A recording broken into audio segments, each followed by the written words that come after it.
les auditeurs et les auditrices ka Foli Media, Foli TV International ande kadi ko ngayna ko rumundun arti Abdurrahman si palaga DBA ender émission nange weti hande kadi wes jungo ombatadum wana hala kaka huwa halato mi salmina équipe technique on kala wonɗo e ndarude o émission ɗo Allah yo tawe e jang ange yiɓɓe ma e siɓɓe ma a waray hande miɗo hewtiri ɗo e emmi e invité jo molanaɗo mole momi présentata hay e goto inchallahu rabbi meɗen yewtude e nder thème wiyeteɗo Guinée diaspora haray ko tettugal jaman on ko enen bonata inchallahu rabbi. Assalamu alaikum wa rahmatullahi wa barakatuhu ya Oustaz. Alaikum assalam wa rahmatullahi wa barakatuhu Diallo Abdourahmane aray ko sadimo. Merci beaucoup. Mais Oustaz Abdallah miɗo faala yon yewtan ko hombo woni Oustaz Abdallah sabu e nder émission nange weti mi invitata mo andaka iwri sabu mo andaka iwri andaka fewri sa nani anduɗo ka iwri ko anduɗo iwdi muɗum andi mawɓe muɗum sabu mawɓe makayno ko muynabol jete mi faala yon waɗan auditeur et auditrice présentation sur votre propre personne ko hombo woni Oustaz Abdallah ko honto wontirɗon e nder leydi Sénégal ko honto woni iwdi moɗon e nder la Guinée ko hombe woni mawɓe moɗon on janguno l'école ko ha honto janguɗon on janguno annasara ko ha honto janguɗon haray konngol ngol no e sokeje moɗon inchallahu rabbi ya Oustaz. Alhamdulillah Diallo Abdourahmane aray ko ati kon no wonani mi welo molanango e tolnede ɗo e oɗo télévision Foli Media e nder o émission mon nange weeti wonande ɓeydodirgol e moɗon ɓeydodira e musidɓe men kala ka ɓe wontiri e ley nange ngen tawde ko nange weeti émission o wi'a e ko ati ko miɗo yaafino si hito an gonno sansi wonande anduɓe lan hito gon ɓe tawa no sansi seeɗa ko durma ko fewndi kon tun tigile pour résumugol tun ko mbo woni Oustaz Abdallah on andi wela fi ka goɗɗo présenta hoore mum yimɓe leydi ɗo wi'ay gimbeeru kudata hoore mum ma sabunde wuppata hoore mum kono noon si nde laɓɓina e nde suusu wi'ugol mi laɓɓina yedduɗo o essaya min ko Abdoullahi Ba woni komi femba gibinande Pita Timbi Madina Pita ko préfecture sous préfecture on ko Timbi Madina secteur on ko gul fino yoɗon laaɓu gul buyno faydidira ɗum ɓeyna Google buyno andimi ko yowodiri e fi internet ɓe nana e gulgul tum ɓe nawraɗa ko village o wiyete gulgul komi jibinande ɗon baba en anno make Ahmadou Korka Ba soro anno make Ceerno Boubacar Kindi mama soro an hino make Ceerno Amadou Bafal mi aroyay ko honnum addi bafal ngal ka Ceerno Amadou yumma anno make Aminatou Ba pati anka nene hino make Khadijatu Ba soro anka nene hino make Souleymane Ba Ceerno Souleymane Ba ko addi yo mama sora wi'e Ceerno Amadou Bafal ko kamɓe wonno arano e waɗugol baafal ka hoɗo amen ɗon andi law Fuuta ko kowle waɗeteno howe ka natirte ɗo waɗe dambu hoggo woɓɓe inna naaru hoggo kamɓe ɓe inni ɓe yangata banu adama ɓe ari ɓe waɗi baafal ko kamɓe fuɗɗi ɗum wadde ɗon baafal ɓe noddirani Ceerno Amadou Bafal gonga ko ɓe woni mama soro an nam pour artugol e ko hombo woni ha joni Oustaz Abdallah e ko honto Oustaz Abdallah rewi e sengo jande o gasana ko muuti hara mi waɗi école primaire Timbi Madina Kiapata ka wiyete Bourwel mi waɗi ɗon école primaire mi iwi toon mi ari ga des années vers 90 comme ça mi gayni primaire on mi akkiti mi artiga mi naati e école franco arabe to ko primaire français tum mi wanno mi arti Dakar ɗo ɗen mi waɗi école franco arabe ko raɓɓiɗi kon mi waɗi ɗum ha mi heɓi bac mi waɗi étude universitaire bac plus 4 si tawi par exemple ko ka français ma ko wono Cheikh Anta Diop bac plus 4 ko licence et master mais en arabe bac plus 4 et on faculté mo men waɗi ɗon ko licence équivalent licence master ka français ko raɓɓiɗi kon ka sengo jande aray ko ha ɗo woni komi ari pour le moment ko raɓɓiɗi kon e sengo jande nden. Merci beaucoup Oustaz Abdallah. Joni en naatay dans le vif du sujet. Temmen on ko Guinée diaspora. Oustaz Abdallah mi faala e nder diaspora tem Guinée diaspora on. Ko honto e ley nangue ngen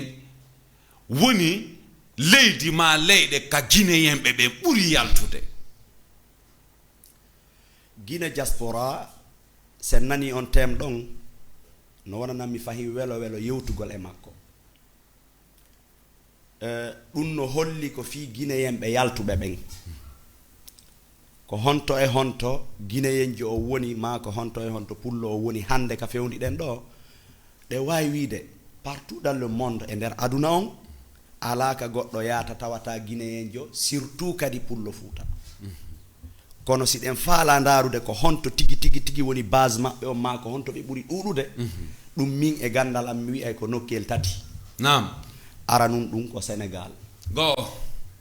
Sénégal hiɗen ɗo buyno estimi 3 millions mais no wawi yawde ha 4 millions no wawi yawde ha ɓura no gasa ko beru aristri ɓe wona e wi'ede Sénégal go'o hiɗen ɗo Sénégal. Deuxièmement mi wi'ay ko New York communauté men on hino heewi to moƴƴa guinéɓe ɓen surtout kadi fulɓe Fuuta ɓen hiɓe heewi to muradu moƴƴuru ɗiɗi. Troisièmement mi wi'ay ko e nder Europe on ko Belgique précisément Bruxelles on andi e sa'i Bruxelles ɓe ndaaruno ko yettore honde ɓuri ɗuɗude e yettoje ɗen ɓe tawno ko jallo ɓuri ɗuɗude yettoje ɗen fof tawano ko jallo ɓuri ɗuɗude e yettoje ɗen. Merci Oustaz. Merci. Joni miɗo faala andude e ittiri gandal e relation ko Allah jonni on kon on maaki ko ɗe leyɗe ɗo tati Dakar, New York, Bruxelles guinéen ɓe yaltuɓe ɓen ɓuri ɗuɗude mais e nder ɗen leyɗe ɗon tati guinéen ɓe yaltuɓe ton ɓen ko homɓe ɓuri nafude communauté guinéen jooɗiɓe ɓen. Toɗɗagol wi'a ko ɓeeɗo ɓuri nafude no gasa welata fii no gasa mo be e domaine mum mo be ka sabbora ɗon mo be kadi ka woniri ɗon. Fayda mi innayi no jeeya e ko ɓuri en soñjude hande jama on yaafo kono ko Sénégal woni moƴƴirali en ɗo woni moƴƴirali en si tawno ɗo moƴƴiri en heɓatano difficulté ji heewɗi ɗi wonɗen heɓude hande ka meɗen ko waɗi noon ɗo ko leydi frontalier e leydi men ndi a iway ɗo hande kadi naato e nder leydi men ndi donc ɗum ɗon no holli piiji buy si arino wonɗo ɗo on mo wawno participude kala ko feƴƴata ton ko duwa participude muɗum fi himo ɗo ɗum haɗata yo tawe ko wawi wa élection ji e piiji go kono malheureusement hiɗen ɗo ɗuɗoral kolli koyɗe ɗon ɓuri mi andude ɗo kono ko enen ɗo taho woni manki nafugol jama men on ka hanuɗen nafude jama men on cause ji buy no woni sabu mum angal faamodiral angal naɓidal piiji heewɗi no nder ton ɗum ko sengo Sénégal si wiye ɗum New York leyɗele aduna yanke ka jawle woni ɓen ton kañum kadi hiɓe ton muradu moƴƴuru ɗen mari ton association ji ɗen mari ton organisation ji e ko nandi e muɗum mais fiyo ɗum ɗon fof wawu répondude e ko duwa répondude kon e leydi men ndin e leñol men ngol e Fuuta men on ɗum ɗon kadi min nayi no manque muradu moƴƴuru ɗum noon que ça soit ka sengo diina ka religion ka karama koɗɗen que ça soit ka sengo mawɓe que ça soit ka sengo jomiraɓe jawle min nayi no manki no gasa non mo be no wakkili no etade no nafude hoore mum no gasa no nafude ɓeygure mum beru wakkili ɓen amma enugol nafay communauté on fof ɗum ɗon kadi ko probléme mo jogiɗen mo tawata ha joni e ronku heɓude dariɓe daditi wi'i ko leñol ngol darani kala ko ɓe wawi e heɓude e muɗum woni ko weeli woni ko metti woni ko muusi ɓe engage to ɓe naɓa ɗum ko probléme molanaɗo troisièmement Belgique Bruxelles Europe fof yiɗen ton kono ka ɓurɗen focalisade ma ka ɓurɗen yaltitude mi innayi ko wano Belgique wano Bruxelles ɓe mari toon duɗe molanaɗe ɓe karmakoɓe men jogui ɓe mari toon association ji ɓe mari toon mojoɓe diwe e ko nandi e mum ɗum ɗo fof hino ton kono min mi wi'ay o jaspo ko woni ton kon fof ko duwa ko waɗande leydi mum ndin ma leñol mum ngol ɗum no manki no wullede noon hande fof wulli gonɗi gooti wullama warbayɗi mbahe kono sen daari d'une part en tawa fi goɗɗo immike o yalti na ɗum hatta o gollana leydi makko ma o nafa leydi makko ou récemment mo ɓenta ɗo l'homme fort de la Guinée ko ton o wonno o waɗi armée France na on arti hande ƴetti laamu ngun ɗum holla si goɗɗo immike yeehi o sooɗike fii ka leydi makko o hulɓina hay ɓeygure makko nden haray vraiment Afrique no metti wonugol sonsoli no woodi nawna no woodi Afrique moƴƴa hulɓine hay fayɓe ɓen ta ɓe suusata nande inde Afrique ma ɓe suusata nande inde Europe ɗum ko probléme noon deuxièmement majorité e wonɓe toon ɓe ƴettuɓe ɓeyguli mum ɓe naɓi hino jiidade ne'a kono ko portoɓe woni e jiidanade ko portoɓe woni e ne'ande ɗum kadi ko probléme molanaɗo noon sikkugol wondema mo ƴetti ɓiɗɗo mum jiidike toon porto tambitike ɗum wallitike ne'ugol ɗum sikkugol ɗum ko avantage sengo goo dey sina hara on tigiri daditi wakkili moƴƴa eti jannimo diina faaminimo moƴƴa na avantage merci oustaz on ɗon tuma kala on janɗi koko ɓe waɗi e makko ko wonata e makko ko leydi ka o woni ka o jibina ɗon o daranto ko ndin o gollanta o anda leydi goo donc fof no yalti no yaltinde mo ɓe no ƴettude ɓeygu mum naɓa ƴetta bappa mum naɓa ƴetta kaw mum naɓa ƴetta kala mo wawi ƴettude naɓa yaha jooɗoyo to jooɗo vraiment quand même c'est pas la peine vraiment quand même waɗaki ka vraiment quand même ko ni ɗum ɗon kadi ko probléme merci oustaz mi arta e toɓɓere e nder makuji ko mako ɗon ɗo kon ka ɗetta naɓa solna mum ka ne'a ɓiɓɓe muɗum à l'étranger hande en darndike probléme fondamental iwruɗo e sengo ko wi'a oustaz ko honɗum d'abord woni oustaz très bien ko hunde min na yaltitude d'une part henna e phénomène tun yaltituɗo e ngu zamanu men ɗo tuma kala neɗɗo andira diina ko fanɗi o ma gandal seeɗa tentini gandal arabu directement ko noddeteɗo oustaz y compris miɗo ɗo min ɗo indelan oustaz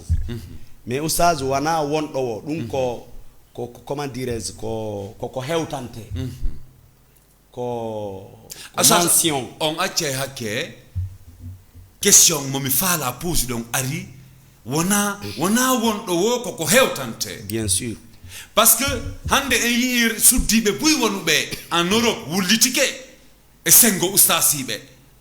parce que a yahay leyɗe hiɗa faala anditude diina ma kan ma janngugol janna ɓiɓɓe ma diina nana inde oustas to ɗetta oustas jo o watta wadde des cours privé ka maɗa yaha ɗum waylito wonta goɗɗum ko wona janngugol diina onon wiiɓe ko oustas maɓe sikku ɗon hino hewti e dimension oustas on ɗetti peheji fiiɓe faaminayɓe ko oustasiɓe hara no bonna inde oustas yagal d'accord mi ɓurta e tun laɓɓinde kami fuɗɗino wiide ko hombo woni oustas oustas ko après doctorat ɗum heɓoto ka sengo jande ɗum en ɗuuɗiraka ɗum ɓe mari noon doctorat ɓe jogiiɓe master doctorat ɗen mari mais oustas on ɗum ɗon ɗuuɗa kono enen ka faamu sengo men si wiyama oustaz ko en nom religieux neɗɗo diina neɗɗo jannguɗo ma neɗɗo jannginowo ko on ɗo wona noddirede oustaz mais sengo ka wonɗo yewtude ɗon wonugol oustasijo wonugol neɗɗo diina wonugol jannguɗo wonugol janngowo ɗum waɗali yo neɗɗo o wontu malaikajo banu adama fop ko woopay ɗum nelaɗo maaki ɗum tagaɗo fof tagaɗo bonnay kono ko ɓuri moƴƴude e bonnayɓe ɓen ko rectifiotoɓe ɓen si bonni tanayo bonnu continua tuma kala andi bonni ko yo rectifio yiltito arta ka règle wonta ka laawol ko ɗum ɗon ɓuri moƴƴude e tagaɓe ɗum no rewa ko usasijo rewa ko sagata oɗa rewa ko n'importe quel ko kala tagaɗo kono mo yeehi ha nodditike ɗum ma noddama ɗum haray mo duwa rentade e piiji hewɗi par ce que haray o wayi wasi ko kanko représentani jama on ko hewodiri kon e dina maɓɓe kam ko nelaɓe ɓe yottinayno kon hande kadi ko kanko wi'i are ɗo ko min wakki ɗum ko min woni on e jonnude merci on no duwa rentade e piiji hewɗi mais si défaut ji ma probléme ji ma piiji go waɗi e sengo maɓɓe haray no ngalɗini no hawni kono noon min nayi ɓe yawta wonugol banu adama d'une part si faamike mi faamike mais mi faala andude ɓe andanɗa hoorema hande hakkillaji fof hino humpiti ma no hooɗi ɓen ɓe hewti e niveau degré oustas est ce que ɓe jooɗike kamɓe ɓe ɗetti c'est à dire décision fi sugu ɓen waɗay ɓe ɗum ɗon ko honno ɓen ɗon duwa ñaawitirede très bien andi gon sengo ɗon hay goto wona laamiɗo ka diina wona ko kanko jeyi ko be o suɓa kaari e kaari innitike oustaz on ɗon be men famodira be o joƴƴineɗa be o ndaare be ni ɗum ala kono noon association ji no woodi hawtuɓe association on ma mojoɓe no woodi ma duɗe no woodi hawtuɓe ɓen ɓe wawi darde ka règle manji maɓɓe ko sifa oɗo e oɗo e oɗo e oɗo naɓideten wawuɗo ni e ni e ni e ni kala waɗɗo ɗum ɗo e ɗum ɗo e ɗum ɗo o tawdaka e amen ɗum ɗon no wawi wonde amma noon innugol nodditay kala wi'aɗo oustaz joƴƴina ɓen ɗon fof ñaawa ɓe an hiɗa tawa an a tawaka an potto anda waɗi ɗum anda ɗum ɗon na ko weli fi merci ɗum ɗon c'est très dur no metti fi mais e nder makumo on kadi o yewti ɗo ko andanɗa hoorema no jari accugol hakkil on yewti fi duɗe hande sénégal duɗe buy no woodi bruxelles on woli fi duɗe no ton new york duɗe no ton mais hande e nder ɗen duɗe kadi mo ala feere goye ɓiɗɗo mum jangata fi allah ko wona wiyede fi dina kan min mi sikki ko haala on ɓuuri ɗuɗude e nder muɗum wono onon oustaz abdallah ko jelu landotoɗo mbuudi fi conférence par ce que si meɗen faala wadde conférence mais nodditi oustaz abdallah min heɓila ñande min andayno on oustaz abdallah momin toɗɗino fiyo ar o koɓe landino men ko honno men arirta tawi men famali jaka pulalngal kono ɓe adduno gant ko après men andi jaka men waɗano proposition hanuɗo waɗede on onon oustaz abdallah hande si woɓɓe faalama conférence ko jelu landotoɗo mbuuɗi sifa o en déplaçade yaha bon nanugol question mon on tun ɗum hollay jaka no woodi ɓe tawata si noddama e conférence religieux ko ɓe lando goɗɗum lannata ɗum no faami si wonali fof no gasa buy awa buy donc min e waɓe no mi wayi mi windora noon ma menen ka association amen ma min e kala faamuɓe komi faami kon jeeyaɓe e laawol ngol mi wonigol laawol ahlu sunnati wal jama e mazhabuji ɗi mi woni ɗin fop mi windora landagol goɗɗo hay mbuuɗu fi wallidirgol e makko e diina tenti ko yowodiri e conférence ɗum ko landi ko si tawi tan on no permeti si tan on no permeti men noddama men immoto men yaha men landaki goɗɗo mbuuɗu mi andi noon no woodi landotoɓe direct ɓe lando no woodi ɓe landota ko direct landoroɓe alhaali indirect ɗum kadi hino woodi ɗum ɗon fof c'était pas la peine tagaɗo yo ɗaɓɓu ka o ɓiira lakkere ka o heɓa gongel ka o wurna ɓeygure makko nden ta goɗɗo wuuri sabu diina kan ɗawawi noon wonde neɗɗo diina yangantoɗo diina wakkilantoɗo diina jama o waɗane harana a weeɓitani ɗum ɗon ko feere kono haɓɓitagol kaka diina ko tow wonata ɗayna yimɓe ɓen ñaama yimɓe ɓen ɗum haray vraiment mi al nafoore ɗum yo goɗɗo nodde argol yewta yimɓe ɓen diina o baraji o duwa ɗaɓɓude ɗum wona jawdi si o landike jawdi o happanama min natago eno harmi si tawi ko ɗum ɗon o ɗaɓɓi o heeɓi hara o heeɓi ko ɗaɓɓi kon on faami donc min eɓe mi wondi e waɓe no mi wayi min jeyaka e ɓen mi andi noon hiɓe woodi mais oustaz mi arta nokku goo kadi wono makirɗon diaspora guinéenɓe ɓen koye nder Dakar New York Bruxelles ɓe ɓuri jooɗade hiɗon wawi lan toɗɗanade hay siko goto mo andanɗa hande hoorema menen Guinéen o wontay référence o wontay ngayuri dimbayndi saare goɗɗo mo goɗɗo sataki dimbugol saare muɗum e kuugal makko moƴƴal ɓantaygal leñol Guinéen toɗɗanoɗon mi gooto e nder Sénégal gooto e Bruxelles gooto e nder New York hara na fi giɗale dey yewton mi tuggon kollum e ko waɗi ko andanɗa hoorema ɗum ɗon nafay leñol ngol nde tawno ko Dakar ɗo mi wuuri ko ɗo mi andi ko ɗo mi anda no gasa ko ɗo mi ɓurata wawde sappade fi jabagol on ɗon question no wiruɗen noon hiɗen mari moko baɓe gaynayɓe haaju andi probléme men on enen koye moɓodir yen gollu ma ye waɗu goɗɗum ko ɗon marɗen probléme kono ne en lancike mo ɓe yeehi mo ɓe no gaynana hoore mum joni no lutti ko honno wawerte duñƴitorde ɓen moko baɓe men gaynayɓe foti kaka karamokoɓe foti kaka jon jawleɓe foti kaka mawɓe sengo mawɓe men wonɓe Sénégal ɗo onon hiɗon ɓuuri mi andude no gasa onon on yewtayla woɓɓe ɓe kono mi jonnay on neɗɗo goto Alhaji Yahya homboni Alhaji Yahya Alhaji Mouhammad Yahya pellal tosokere nam nangue weeti dali forɗo maɗum maris nam d'une part bon ko mawɓe men tigi tigi mi wawata sifade wakkilare ko ɓe wakkilani leñol ngol kon mi wawata sifade ɗum ha mi hattina kono waɗay kollum e ko nangue weeti ɗum e no golle heewi maɓɓe no heewi waɗe kollum men yiya harana hay Sénégal mi yewtama histoire maɓɓe feƴƴuɗo telen Allemagne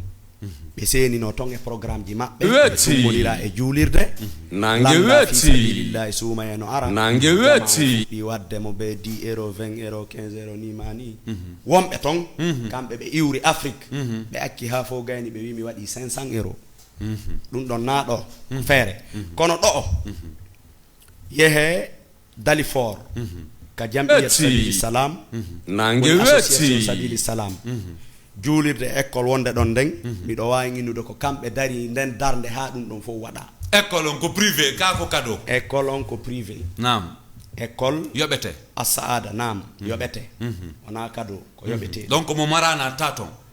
mi wi'ali mo maranata par ce que nami woni directeur on ton mais komi andi école on ko privé ko yoɓanteɗo ɗum ɗum miɗo andi non so wi mi landike hande miɗo wawi heɓude mbuɗi mi waɗa investissement ɗum na ballal communauté on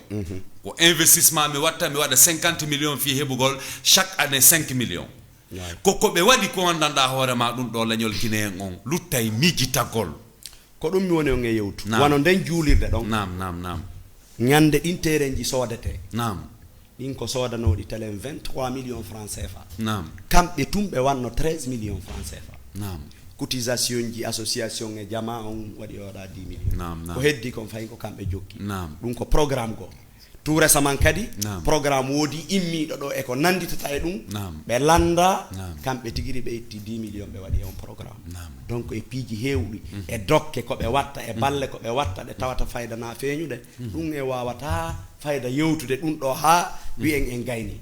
no gasa hay si tawi onon on andaɓe on nani inde maɓɓe joni en waɗe point d'interrogation ko mako ɗon ɗo kon kaka émission nangue weeti wonde en seppiday ha ka Alhaji Yaya waɗe yitere maɓɓe inchallahu yo Allah muyan en nen ñalande sen iwi Sénégal yehen Bruxelles avant iwgol Sénégal nangue weeti Alhaji Yahya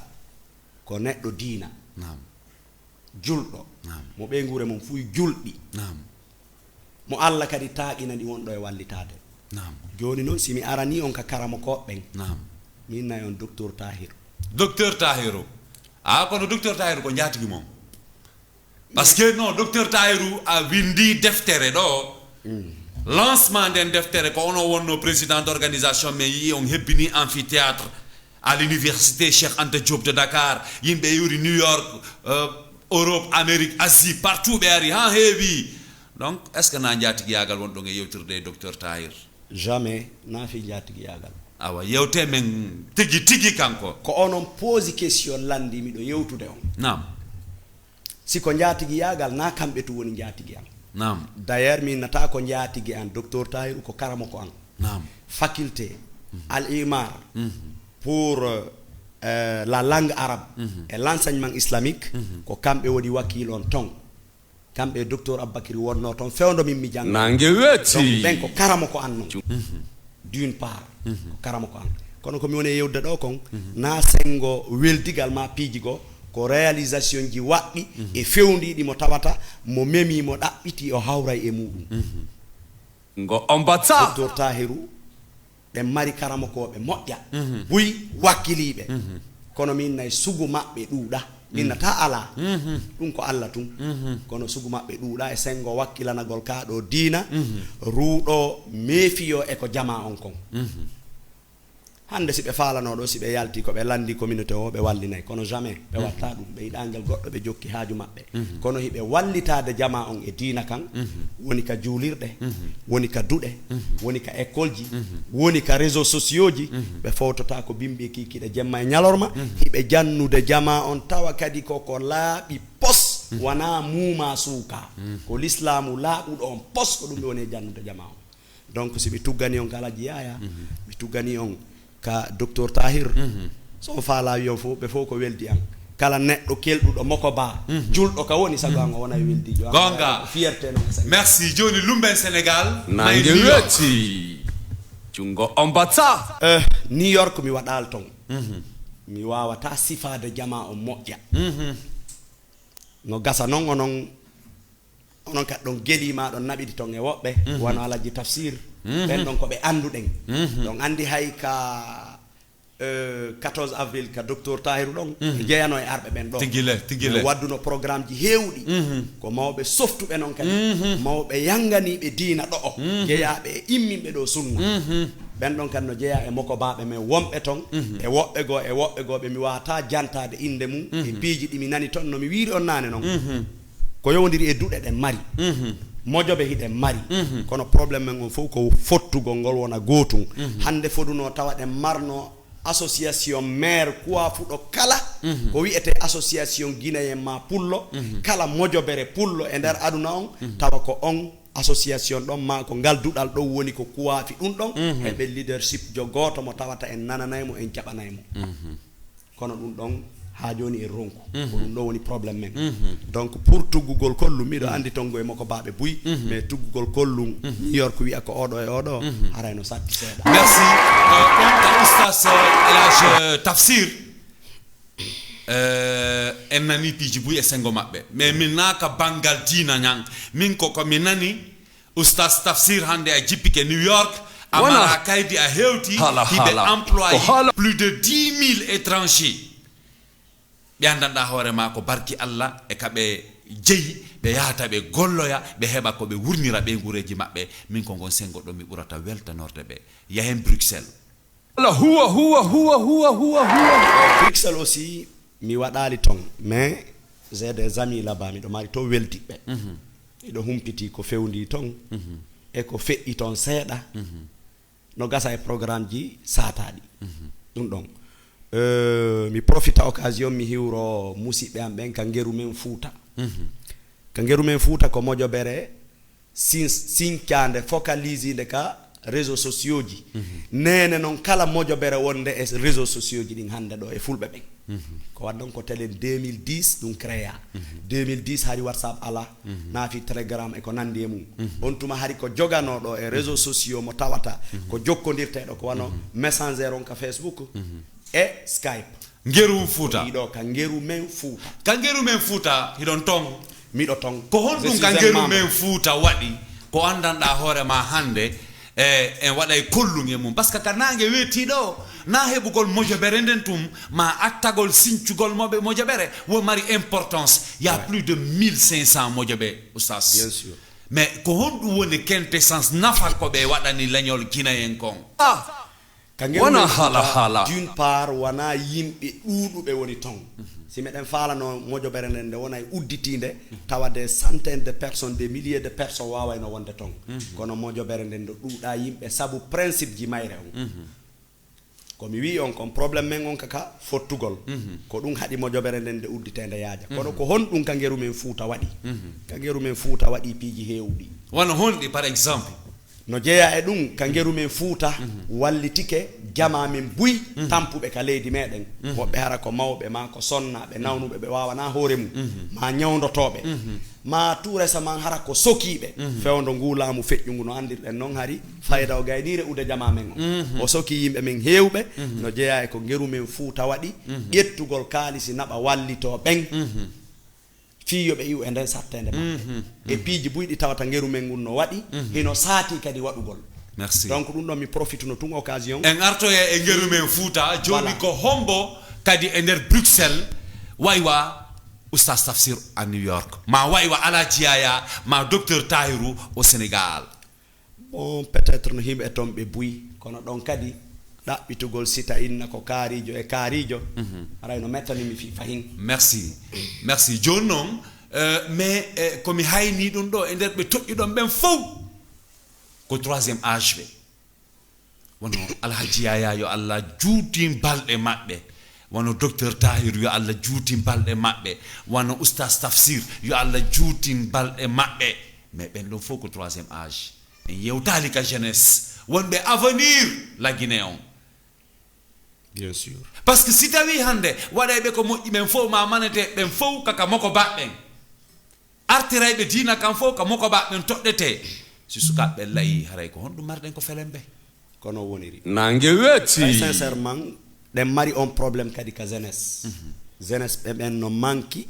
ƴettugol responsabilité ji maɓɓe ɗin fayda wuri se wi Guinée diaspora ko faala ɗen tuggude kollum ko e fi sukaɓe ɓen parce que ko ɓen ɗo woni ko sabbora mais oustas hiɓe manki ƴettugo responsabilité maɓɓe on kamɓe jeunesse guinéenne diaspora on je suis d'accord mais aussi hiɓe manki encadreur jungo on batta hiɓe manki accompagnateur wona hande hala ayi un hala jeune no yalti à l'université ma yiya un jeune artiste ma yiya un jeune marɗo projet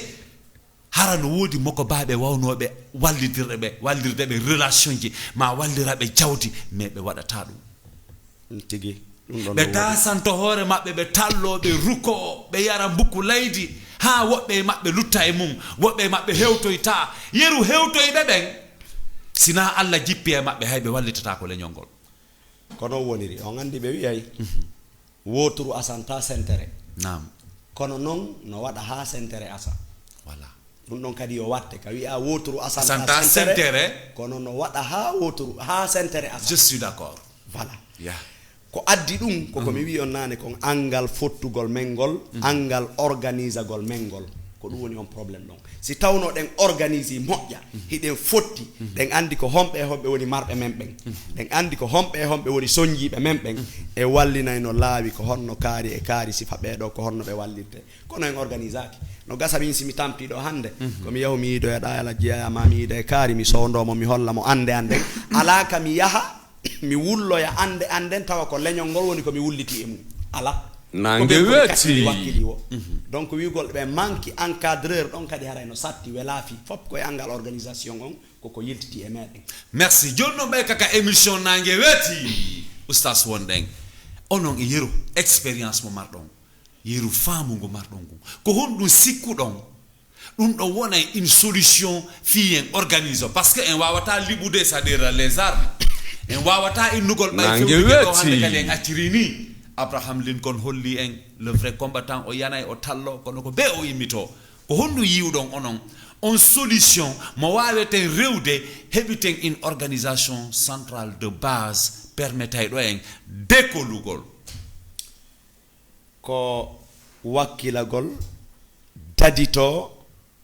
eto ɗen organise o ɗen wallinen konnagu e kala ko tawi ko yawitare ko minimisugol o yahay Allah taguɗo en on o ɗaɓɓali malaikajo o neli e men o ɗaɓɓali ginna o neli e men ko tagaɗo jeeyaɗo e men o woni e nelde e meɗen o halfinamo ko o halfintamo kon o wi'a yo yottin o inna en ɗofte o jokke o ka nangue weeti tagaɗo jibinaɗo o arda e deftere mum nden notice arana ɗon o ndaara ɗon ko duwa wadde ko mo wawno o waɗa ɗum kono ko e men o ittata goɗɗo ɗum ko holli en ko be ɗoftodiren ko be heɓen accanaɓe ko be heɓen hikkotoɓe yeeso ko be heɓen wonoɓe ɓaawo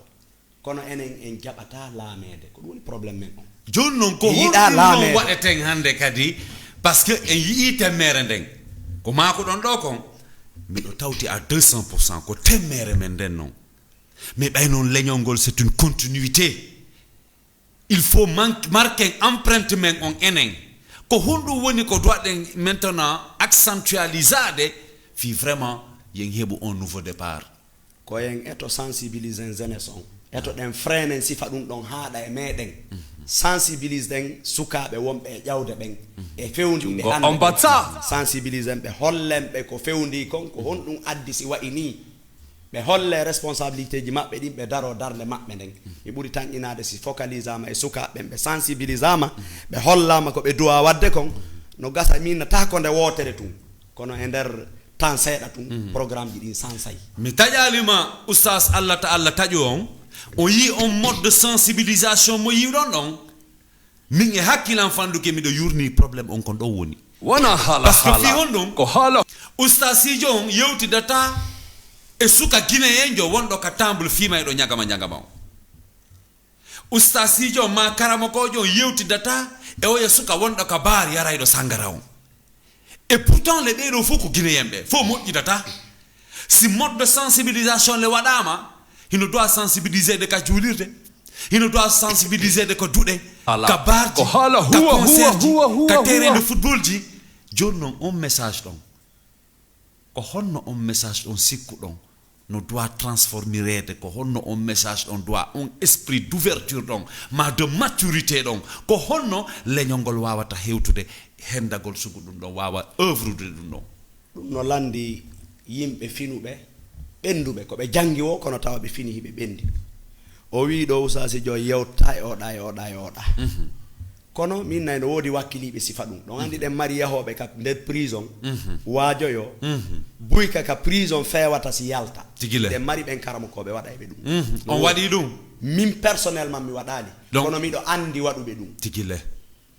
mi do andi karam ko be men buyi wona oustaz madali ba pita ko Conakry be woni bembe yahay ka prison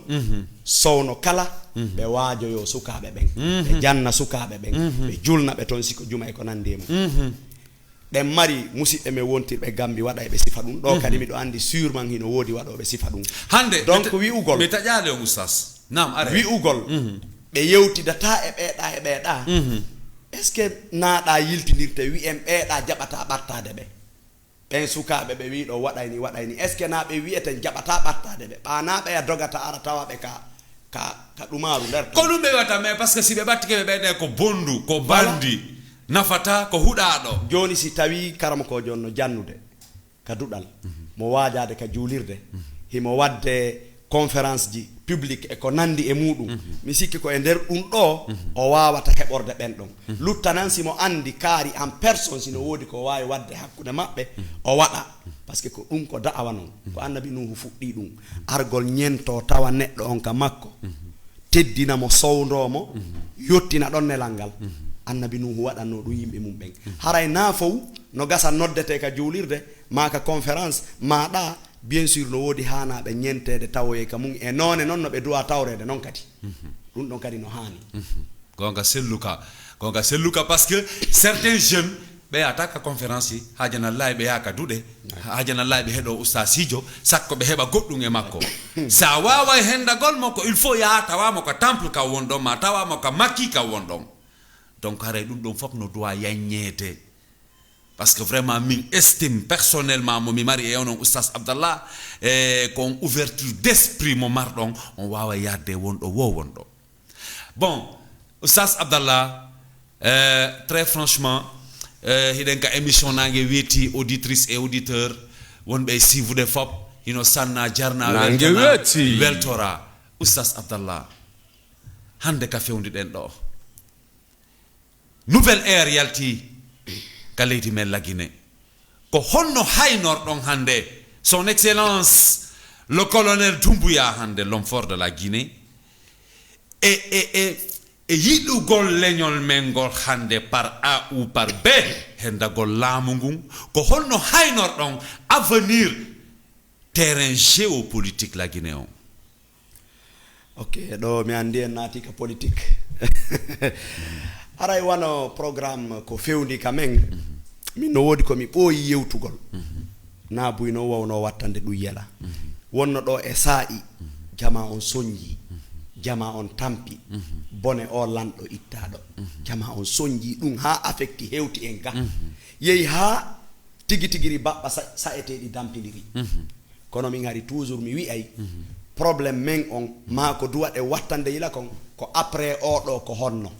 kono tay buy ko wadi hakkile mudum ko yo alla sendu en e ono sendiri wo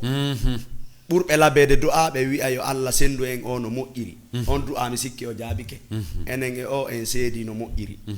ɗum waɗama e dimasire nde dawatake golle hay goto dawata golle tega ɓurtuɗo waɗali sina tawaɓe toon dartiɓe seeɗa ɓe walli en ɓe pottinimo e hoore doy on duwa ɗon o jaabike joni noon suite makko on ene hari faale men on ko yo potto tun no gasa buyi ko ɗon turrenu no kono ɓa o pottike joni noon ɓe tawa o pottike kono jakana hari yo potto tun joni noon ɓe wattano ila law woodi fuɗɗiɓe wullitade déjà no muraɗɗi woniri ni no woni e yaade ni menen tigi tigi ɗum ɗo hawranami waɗani wat ko law programme on boni ko law laawino wo atiɗo ma ɗanade wo atotoma finte miɗo faala e watta yiila e leydi men ndin hara en ƴettali ndi waɗe leƴƴi yaagal kono nde wonno kaariɓe koɓe capanɗe heddi ɓen ko jowma ko sappo ma ko nogay mimi sikki ɓen si ɓe wakkilike ɓe darike darde makko nden darde maɓɓe nden ɓen ɓe capanɓe si ɓe darike ɓe waɗi ko ɓe haani wadde kon tun ɓe wawata luttitirde ɓaawo goɗɗo wawata arde wi'a mi naɓidata e ɓee si ɓe fodi hendade goɗɗum kadi ala wawɗo sakkade ɓe ɗum kono toujours mi innayi probléme on ko yiltitoto ko e maɓɓe ko mankugol ko ɓe duwa wadde kon wono mi sapporanno on nane guinéen du Sénégal honto programme guinéen du Sénégal honto hande si wi'ama guinéen du Sénégal ko mbo jokkuɗen 4 millions de personnes si wi'ama hande élection no wadde Guinée tel mois recensement no wadde hay sina ɗo ko hombo ronkata lumbitude ɗo yaha recence o arta si wi'ama tel jour vote ko hombo ronkata yaade ɗumanno yo kono ɗum ala kay waɗede probléme ɓurɗo kanude ɓurɗo ñiddude ɓurɗo hulɓinade on ko fof no iwtiri ɓaawo goto no kella yimɓe temeɗɗe tawa sa memiɓe a taway ko goto woni en règle voilà si wi'ama yo yehe vote yo yehe waɗe ɗum ɗo ko o watta ko heddi kon fof ko ñagama ma ko ngayuji ɗi ala ñiiƴe c'est tout un problème hiɗen duwa wakkilade heɓa haysi ko sukaɓe jinda ɓe sensibilisa jama on wallitoɓe andina ɓe ko honno ɓe heɓirta kaydiji fiiɗa ɗo ɗamari nationalité haɗata heɓa ɗum kamen Nations Unies no newni tagaɗo yo heɓude nationalité ɗum na ko hulɓini na crime kadi yonti eto heɓa kaydi ka woni ɗon yo eto heɓa kaydi ka muɗum kala ko landi ton e sengo geɓe yo immo o pooɗano kono pullo fu taw no ñofi tun no jooɗi tun no yowi hakkilu mum e débrouillé min si mi heɓi ɗo tabum banana mi heɓi ɗo kantin hum lan débrouillé ka bitiki hum anɗa jungo on batta womo wona hala ko avion cowtanto si a cowtani ke avion si a woopi avion o welo nga futtata e makko donc so tawi a waɗal ɗum a wippani ke welo nga woopimo a perdi donc miɗo faala en darto hoore meɗen moƴƴa jannen ɓiɓɓe men ɓen jannen fayɓe men ɓen fop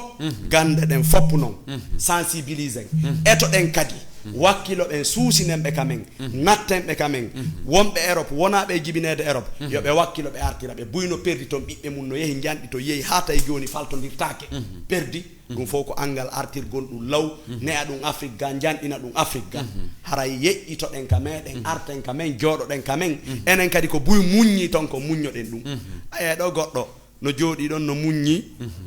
waɗe ɗon chef quartier ara e joddi ala kono wakkilo ɗon innawo ko puyɗo no jooɗi ɗo kono ta andu ko ɓiɓɓe jelo e ko siɓɓe jelo o wawi puusude naada e piiji ko enen e wakkilanta ko ɗum enen kaka mbuɗu ngu yaltata tun mbuɗu ngun kadi si ngu yalti e yiyata ka ngu naadete ka goɗɗu yalti awale mbuɗu si ngu heɓike si ngu nafayi ko be ngu yalta en tant que anande kaari min lammari o naftorali merci mais Oustaz Abdallah nder émission nangue wetti Oustaz Abdallah vous êtes dans toutes les sauces nangue wetti Oustaz Abdallah conférencier Oustaz Abdallah Oustaz Abdallah daïra mais Oustaz Abdallah média parce que ça igo men nanno ɗo radio Fouta Dialong international ko onon jogino radio Fouta Dialong international non woniri neewi seeɗa men nantali radio Fouta Dialong international mais ko ɗum waɗi très bien donc kadi ça me fait plaisir de parler ko yowodiri e radio Fouta d'ailleurs o thème men ɗo hande meɗen mari émission wiyeteɗo Guinée Diaspora Vision tikile radio Fouta Diallo international no mari on émission ko France émission o wonno ko wadde siɓɓe men yette baldeɓe wonno ko séri on émission ton bon radio Fouta Diallo international ko mi wonno ko représente mo min nayi fayda Afrique de l'Ouest ɗo o jindi ɗo fof Guinée Gambie Guinée Bissau nokkeeli heewɗi komi woni représentant on miɗo mari ton émission no wiye laawol kisal wano docteur Tayiru ɓe mi yewti en ɓen ɗa no marno ton émission ɓiji buyi kono yawno ha e tan aroyi min heɓi probléme ɗuma application andi radio internet ko application min gollirani o min heɓi probléme application ka internet ta application ji ɗi min gollirta ɗin internet on ala ɗi e townude min ƴetta on application min yaha par exemple e leydi goo wano Guinée o golla min arta Sénégal o ronka gollude min heɓu noon probléme ɗo ko yahata presque 2 ans ɗum no jeeyano e ko perturbi programme ji andin ka radio Fouta tawti jande anden ka faculté imar mo mi wino on ton tay on tuma kadi miɗo ton ɗum ɗon fof ɗuyti piiji ɗin kono ni meɗen e laawol relance ugol radio on naafi o woda ɗo en hewtuka relance ugol acce hakke ɗo en hewtuka relance ugol beru tan mo watno ɗon ka radio Fouta Djallon international ko honɗum e nafa yiɗon e muɗum radio Fouta Djallon international no jeeya kadi e radio ji arani ka internet jungo on batta adi hay réseaux sociaux wodede gila 2009 2010 sifa ɗum hay réseaux sociaux ɗuuɗa ko takko on tuma e Facebook ɗuman ni ga on tuma radio Fouta Djallon international wooda kono komi wi on kon nde tawno enen programme men on toujours ko goto tawna sappo ñoƴƴa radio Fouta Djallon international no memminorno noon tawno ko volontariat gollayɓe ton ɓen fof ko volontaire wana joddi ko wan noon fréquence ala sakko ina pibji heɓoto mbuuɗi heɓo ma piiji goo ma sponsor e ko nande mum ko radio internet hari kala gollowo ton ko volontaire au début kala proposanoɗo wakkiloto buy fokkintina ha seeɗa tawa vraiment ma yiyali ko sikkuno ko liɓa ko noon ɗum yaari liɓa ha waɓe no min wayi no lutti e mum ha joni min miɗo lutti ton hay so tawi on ala nande radio on ma on ala nande ton kono radio on ino wooda radio on vraiment minna on o nafi o waɗiɗo émission ji heewɗi wano Guinée Diaspora Vision no mi wiri on ni laawol kisal laawol peewal honno émission gono waɗayno Angola comment dirais-je ko duɗal mi yejjiti inde émission on émission kan no waɗayno ton émission ji bus no waɗayno e on radio e programme ji diina ɗum ko ɗon jama buy wowti ɗum ka internet si gantin ɗo noon radio ji goo yalti réseaux sociaux ji ɗin heeɓi piiji ɗin ɗuytori seeɗa mais min nayi radio Fouta Djallon international no jeeya e radio ji arani suusinɗi yimɓe men ɓen ukkagol ka réseaux sociaux ji ma waɗugol radio ji ka internet mais ko question momi mari fondamental ko yurmi kon si innama radio Fouta Djallon international mi sikki haray ko ɓiɗɗo fuutankejo jeyi bien sûr e kala ɓiɗɗo fuutankejo wonɗo e ley nangen wona haala ko honɗum waɗi similandi ko honɗum o nafi ko honno ngayuji wonɓe Fouta e ley nangen fop heɗotonoɓe radio Fouta Djallon international tawi wawali sottinde radio on ka internet artiramo waɗanamo fréquence wono Foli TV international wayi hande way no jeeya e ko hanno ɗum fewdo laamu fewndinongu ngun déjà men yawno men propose fi waɗugol fréquence kono no jeeyano e ko ɓe lamitori laamu ngun kala ko innori diina ma kala ko innori leñol ɓe acceptata ɗum ɓe jonnanta ɗum kayti kono tawi ɗe rentino piiji ɗi woni e yaarude ɗum ɗon hino jeeyano e muɗum tawti kadi noon min na yimɓe wallitaki woɓɓe ɓen ko wallitori ko sincugol kañum kadi radio ji hay ɗaɓɓa sifa nden inde ma ko nanditata e ɗum kañum kadi ɗumanno par ce que si gasano lagine voilà wawayno gasude hakkude New York Bruxelles et Dakar voilà probléme on ko ɗo woni enen on ko ɓuri kon kala yiiɗo a fokkintini hunde nde fokkiti ɗo yo ar o walle o puuse kan kadi mo yewde ɗa ndaaro e sifa ɗum ɗon inna kañum kadi fokkiti hay si ballotako ma do wallatama ɓurɓe ɓen noon ballo ko on probléme wonno komin heeɓi kono inchallah radio Fouta ɗanotako mayata inchallah ko waɗi noon ko imminimo kon ko fi Allah on faami radio on no wooda bientôt mi fuɗɗitoto émission ji andi surtout laawol kisal kami invitayno on gonga mon on ari ɗon on ari tikke gonga ɓe mawɓe men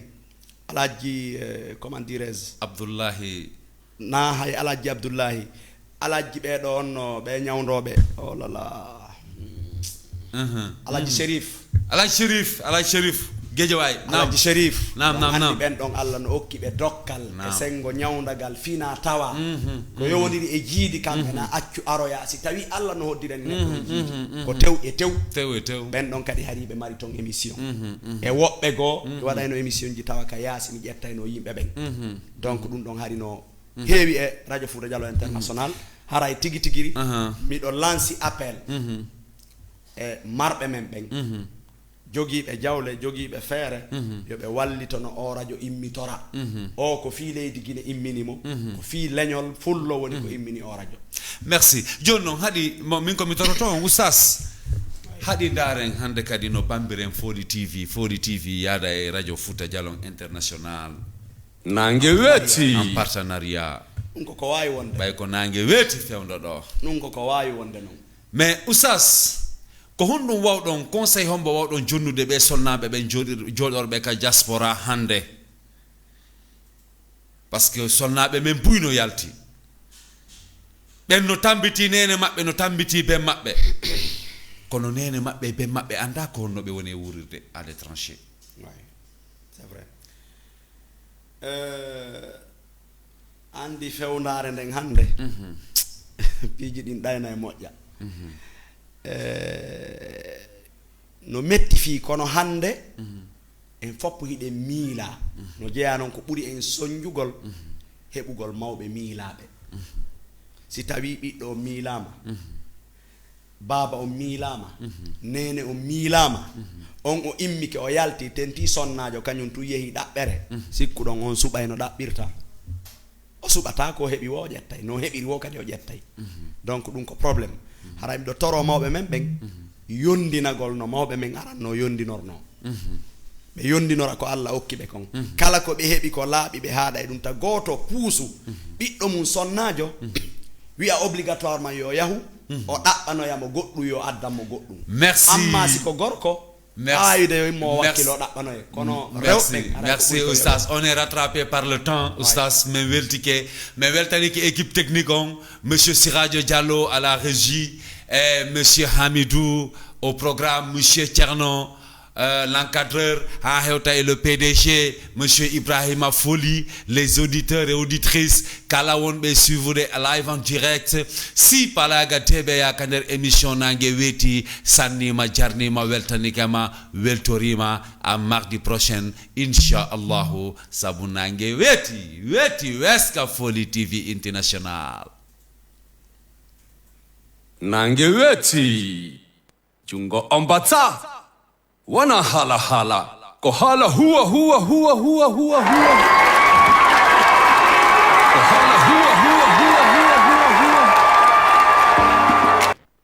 nange weti jungo ombata wana hala ko hala huwa